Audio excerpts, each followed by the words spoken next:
Dan il-programm huwa mwassal lilkom minn Revlon.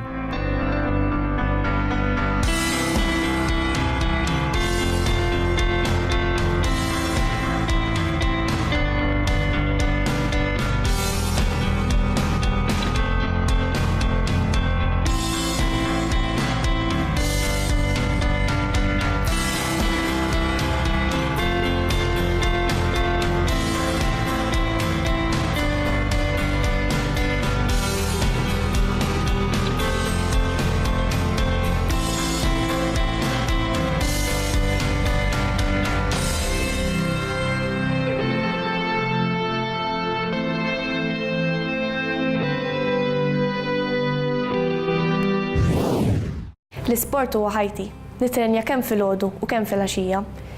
Minħabba li għandi bżonn ħafna enerġija, irrid noqgħod attent għax niekol. Liema hu l-iktar ikel li jtina enerġija? Mela, in-nutrienti ġo l-ikel tagħna kollha jagħtu l-enerġija tajjeb fosthom il-karboidrati, il-proteini u anki x-xaħmiet. Il-persentaġġ il-kbir li nirrakkomandaw għax kif jaħdem il-ġisem dan jiġi assorbit mill-ewwel għall-enerġija tagħna huma l-karboidrati. Tajjeb il-karboidrati soltu nsostnu għal 45 sa 60% tal-enerġija tal-kaloriji li hemm fid-dieta tagħna u għalhekk huwa importanti li aħna kemm jista' jkun nintegraw dan in-nutrient tant importanti fl-ikel tagħna. Kif ġara mal-mażminijiet tajna tikketta ħażina l-karboidrati tajjeb u ħafna min-nies jippruvaw jevitaw dan in-nutrienti. Biss wieħed irid ikun jaf illi jekk wieħed għandu bżonn ċertu ammont ta' enerġija fil-ġurnata, il-ġisem għandu l-kapaċità li nutrienti oħra bħal proteini u anki x-xaħam jikkonvertihom ġo karboidrati. Tajjeb il-karboidrati huwa nutrient tajjeb illi jinsab fid-demm tajjeb li fl-aħħar mill-aħħar jinkiser ġo glucose ngħidulu tajjeb li huwa zokkor fid-demm u dan importanti li jkun hemm ċertu ammont kollu fil-ġisem tagħna. Ġifieri importanti ħafna illi l-karboidrati nintegrawhom aħna fl-ikel tagħna ta' kuljum. Nafu li l-karboidrati jinqasmu f'kategoriji differenti, dawk relatati mal-istarċ u dawk relatati maz-zokkor. Biex il-ġisem jaħdem tajjeb huma meħtieġa iż-żewġ tipi. Imma l-karboidrati l-aħjar li jittieklu f'xi ħin partikolari tal-ġurnata? Il-karboidrati huwa rikomandat illi jittieħed matul il-ġurnata kollha minn meta nqumu sakemm qabel ma norqdu. Ir-raġunijiet tajjeb huwa illi bekk il-ġisem qed jingħata enerġija kontinwa. Hemm ħafna kunċetti ħżiena tajjeb li ngħidulhom bl-Ingliż myths illi fejn il-karboidrati jiġu rikomandati li m'għandhomx jittieħdu f'ċertu ħinijiet tal-ġurnata. L-iktar komuni li m'għandniex nieħdu pereżempju karboidrati fil-għaxija. L-importanza tajjeb hija l-ammont ta' karboidrati li tieħu mhux il-ħin. Tajjeb jiġifieri jekk wieħed qed jieħu l-karboidrati f'ċertu ħin partikolari matul il-ġurnata jista' jkun fil-għaxija jew jista' jkun filgħodu u dan l-ammont jaċċedi kemm il-ġisem għandu bżonn, hemmhekk il-ġisem imbagħad jaqbad dawn il-karboidrati b'mod sempliċi tajjeb jistorjhom ġo xaħam. Tajjeb ma jiġrix kulħadd kull individwu għax jiddependi fuq il-ġenetika tal-persuna, imma importanti għalhekk illi aħna mhux nevitaw ħin partikolari tal-ġurnata imma naħsbu fuq l-ammont tajjeb u hemmhekk ovvjament hemm registered dietitian ħafna drabi jista' jgħin ħafna fuq l-ammont li wieħed irid jieħu u tqassim ta' dan in-nutrient. Meta nitkellmu dwar li ma hu l-aħjar ikel li wieħed jiekol, ma nistgħux ma nsemmux il-frott. Il-frott ukoll huwa sors ta' karboidrati, b'mod partikolari l-frott bil-qoxra. Il-frott għandu fih ukoll ammont ta' zokkor. Imma dan it-zokkor x'għandu differenti mit-zokkor li nsibu fil-ħelu? It-zokkor fil-ħelu tajjeb u zokkor fil-frott meta nitkellmu fuq zokkor biss it-tnejn huma zokkor naturali tajjeb, jiġifieri m'hemmx differenza bejniethom. Biss meta aħna ngħidu nevitaw kemm jista' jkun it-zokkor, tajjeb għax it-zokkor waħdu m'għandux dawk in-nutrienti kollha li nsibu fil-frotta. Jiġifieri bħala effett tajjeb u bħala ammont tajjeb il-frotta xorta għandha zokkor li l-aħħar mill-aħħar ġo ġisem ħajspiċċa bħal mod zokkor li nużaw fit-te, tajjeb jew fil-pasti, eċetera.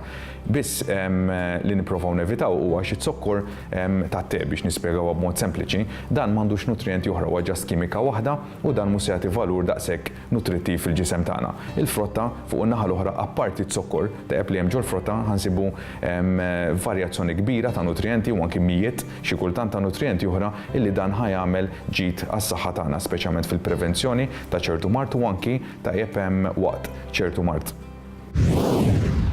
Jekk nesaġeraw fl-ammonti ta' karboidrati u ma nagħmlux biżżejjed attività fiżika biex nużaw din l-enerġija, dan iwassal għal żieda fil-pis. Min-naħa l-oħra, jekk ninkludu ftit karboidrati fid-dieta tagħna, il-ġisem jirrikorri biss għax-xaħmijiet bħala sors ta' enerġija.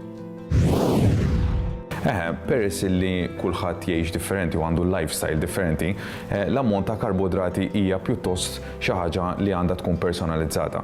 Jiġifieri l-ammont tajjeb li wieħed jieħu tajjeb matul ġurnata jvarja bejn individwu ieħor. On average, ħafna drabi u anki fuq pereżempju tikketti tajjeb ta' cereals jew xi ħaġa u b'mod anki mis-saħħa promozzjonali, aħna n-average li ngħidu mela kulħadd għandu bżonn presso poco 2000 kalorija kuljum. Dik hija pjuttost average, hemm nies li għandhom bżonn inqas u hemm nies li għandhom bżonn iktar. Meta niġu għal karboidrati, peress li aħna għandna rikomandazzjoni ta' percentaġġ ta' dan il-karboidrati, aħna ħafna drabi nikkalkulaw li ngħidu mela jekk wieħed għandu bżonn 50% tal-karboidrati waqt il-ġurnata, wieħed għandu bżonn nofs dan l-ammont ta' karboidrati matul ġurnata mqassam kif spjegajna qabel. Ġifri importanti li dan l-ammont tajjeb in terminoloġija ta' gramma, tajjeb ta' kemm għandna bżonn gramma, dan wieħed irid jieħu parir mant soltu registered dietitian biex wieħed ikun jista' jagħmel dan l-ammont personalizzat kemm jista' jkun. Tikka aktar fuq saħħtek. Meta nkunu reqdin, ġisimna jaħraq il-kaloriji wkoll u dan biex il-ġisem jibqa' dej bil-ħidma normali tiegħu. Pereżempju l-enerġija maħruqa mal-lejl tgħin biex il-qalb tkompli tħabbat u biex il-pulmun jibqa' jissupplixxi l-ossiġnu. Anke s-sistema diġestiva tibqa' taħdem meta nkunu reqdin. Però ikliet kbar b'ħafna żjud u xaħmijiet iwasslu biex is-sistema diġestiva ma tlaħħaqx u għalhekk jitfaċċa il-ħruq ta' stonku. L-aktar li jinħarqu kaloriji u meta l-persuna tkun rieqda fil-font. Ejjew naraw kif nistgħu naħarqu aktar kaloriji waqt l-irqad. Norqdu dejjem fl-istess ħin, ma nixorbux alkohol sa 3 sigħat qabel norqdu, ma nagħmlux eżerċizzju fiżiku sa 4 sigħat qabel ma nkunu se norqdu. Tikka aktar fuq saħħtek għada.